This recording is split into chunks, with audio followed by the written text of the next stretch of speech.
game of the week. Definitely. Which this week is Carcassonne or Carcassonne, depending on where you're from.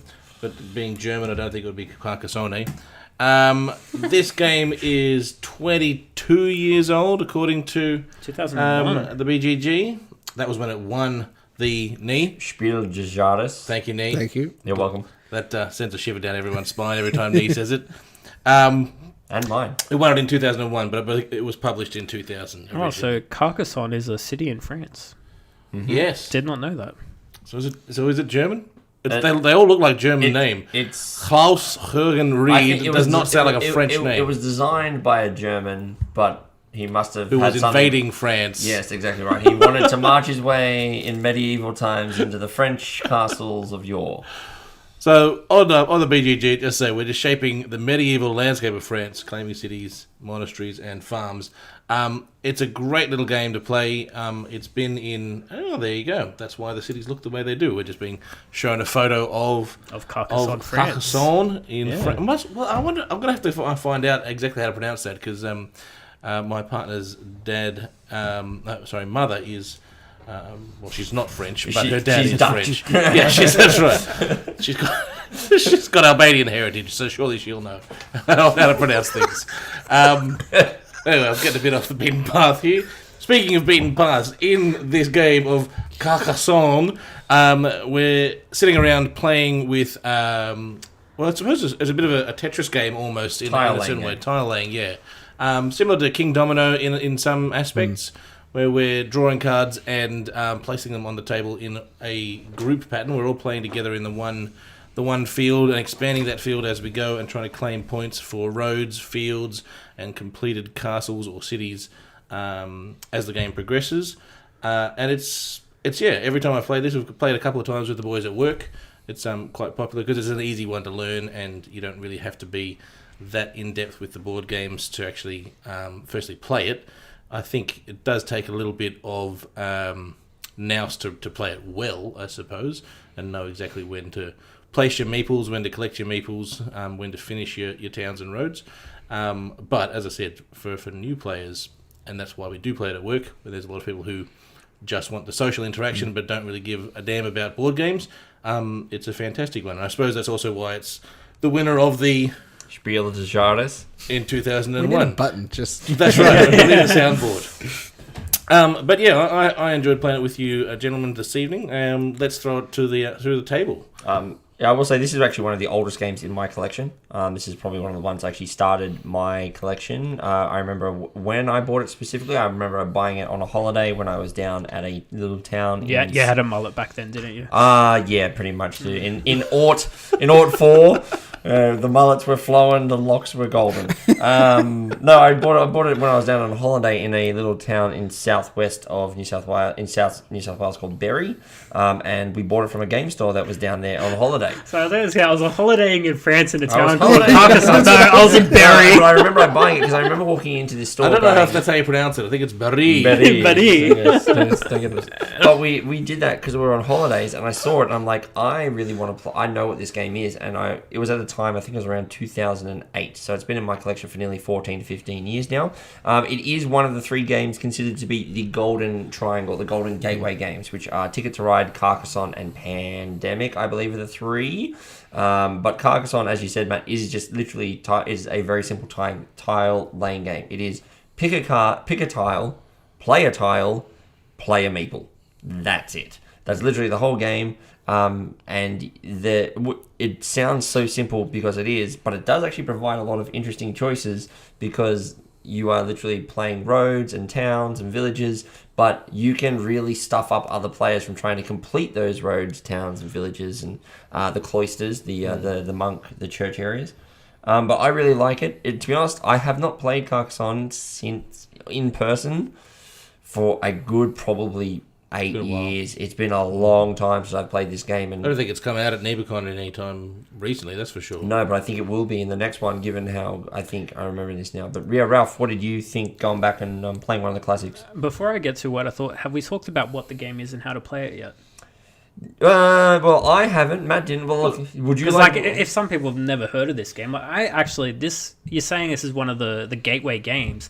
I only played this last year. Really? First time.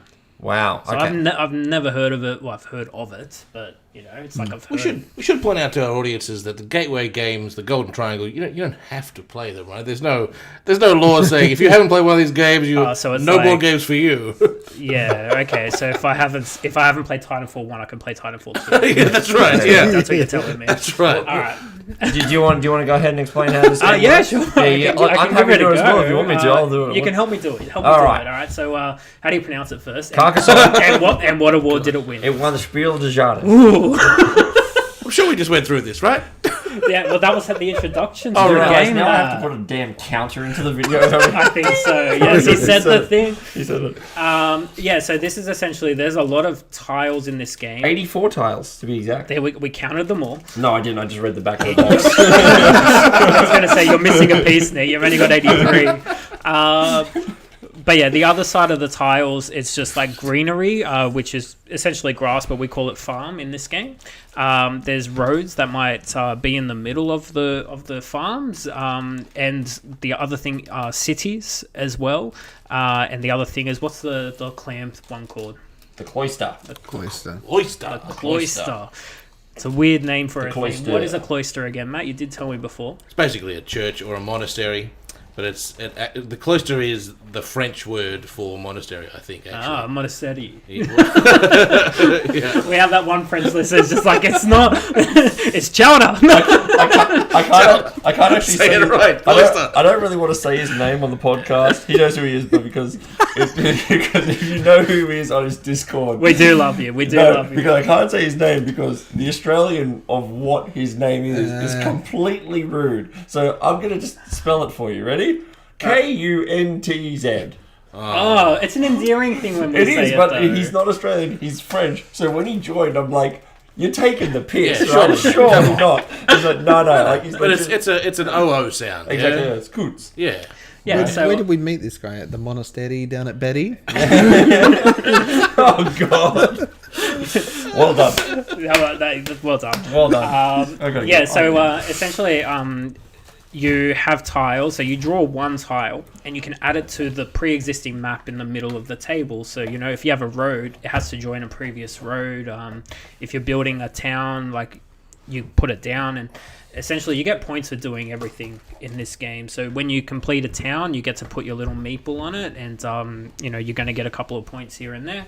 If you complete a road, it has like two ends. You're going to get points if your meeple's on that road. So when you place the tile, you get to put a meeple somewhere on the tile that you just laid if you want. In the game I played, I put all my meeples out pretty early, so I spent half the game not having many meeples, which was frustrating, but I somehow got very lucky at the end. So You did you ever. completed the mega town that just With the had very the last very piece. last piece, the very last tile. yeah, that was nuts. But like I said, I've only played this game twice. So once tonight and once a couple of years ago. One of my friends, he has this super collection edition which has all the expansions in it, and I felt like I played the game a third time because I helped set up where we removed all the expansion content out of it to just find the base game pieces, and then we could actually play just the base game, because I've never played this before and there's a lot of added content to it. But literally it's like half a meter long, this box that he has. It's you really need. They love. That's a lot of It's like cloisters. I think it's like the 20th anniversary edition box. It's Yeah, really maybe, but fantastic. they love Carcassonne in that family. They play it with their two kids, and they use it. So Does it have an age on the box? I don't think it does. Does No, I don't know. I will say that my 5-year-old daughter, she saw me getting this ready tonight before you guys Just got 10 here, plus. and she was like, "What's that, Dad?" I'm like, "Oh, it's just a game that we think." She goes, "Can I play?" And I went, "Sure." Yeah, and I didn't yeah. actually play the game with her, but she just really enjoyed lining up the tiles, playing. Yeah. It's pretty relaxing. It's chill. And she was really enjoying it. And I said, "Look, one day I'll teach it to you," but at the moment she won't really understand the scoring. But she just loved playing with the tiles. And you can just show her like the pieces and say that can connect to that road. And, Exactly you know, right. But she get got it that. very quickly. Blake, you haven't played this game before, have you? But Just once on the app on Steam, but that was solo against a computer, and I believe I lost. So my skill in well, this then you game. had three human opponents tonight. How'd you find your second play of the game now? Definitely much better. Actually sitting down, because I only opened it very quickly the last time. I didn't really read the rules. I just sort of dove in, and the result Hope for was the best. inevitable. Exactly. Expected the worst, got put the it down and worst. went, "This game's stupid. Never pick this up again." No, but definitely a much more broader approach this time. That was before I think that was even before I started playing board games with you guys. So it was quite a while ago now, but much a different approach to this game. It's very simple, very easy to learn, as we've been saying. It's it's a nice little game. It's easy to play very quickly, but so frustrating at the same time. It does feel like it was frustrating, wasn't it? I feel like every single other person kept picking up the piece I needed. So one of the frustrating rules that I don't really like in the game is the fact that you literally have to pick a tile and play that tile. One of the rules which I found way back when was someone suggested, well, what we do is we take 3 tiles each, and then you pull 1 tile, so you have 4 in your hand, and you play 1. And eventually you'll play at the end of the game, you'll end up playing your whole hand. But because you have 3 or 4 tiles in your hand, you have the ability to kind of pre-plan some of your moves. Now, other players may be holding on to that exact piece that you want, but it does give you a little bit more agency because you actually now have the ability to pre-plan some stuff, whereas when you're playing this game, it's just literally, I can't do anything in my turns. I've just got to hope that when I pull the tile, when it's not my turn, I just got to hope that when it is my turn, I pull the right one. But then it is also you're trying to make the best of the decisions that you have. See, I could imagine that that system where you've got 3 in your hand would be fun to play, but I didn't mind playing the pull it and you have to play it, right? Yeah. There is an element some of interesting decisions. that's right. Making the best of it, and especially when you get deeper into the game and there's less places where you can play the card you've drawn, right? You have to make a choice that you don't want to make, and it's going to help someone else. Yeah. That hurts. Because I think that created some interesting dynamics. Because, there were some points where I'd pick up a piece and it was not beneficial for me at all. But Ralph would say, look, if you help me out here, maybe my next tile helps you out, Yeah, that was me just being a bit of a smart ass in the board game. I was just me doing a bit of banter. That doesn't sound like you at all, Ralph. I rightly didn't trust you. I would have honestly, I would have helped you because I want to points too. I would have helped you. But that variation, I feel like at that point it almost becomes very similar to King Domino, where you've got the multiple tiles to pick from. Whereas that one, sort of a communal draft, but you've got a spread that you can pick from. You're trying to pick what's good for you. Whereas that game, it's you're working on your own town. This is a communal one.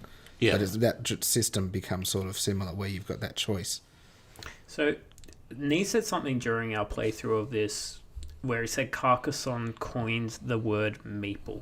I thought it did, or it popularized it, I believe. So, it actually did. And there's a Wikipedia article about it, which is weird to see that like as a board game thing because it actually just references a group playing this in the year 2000.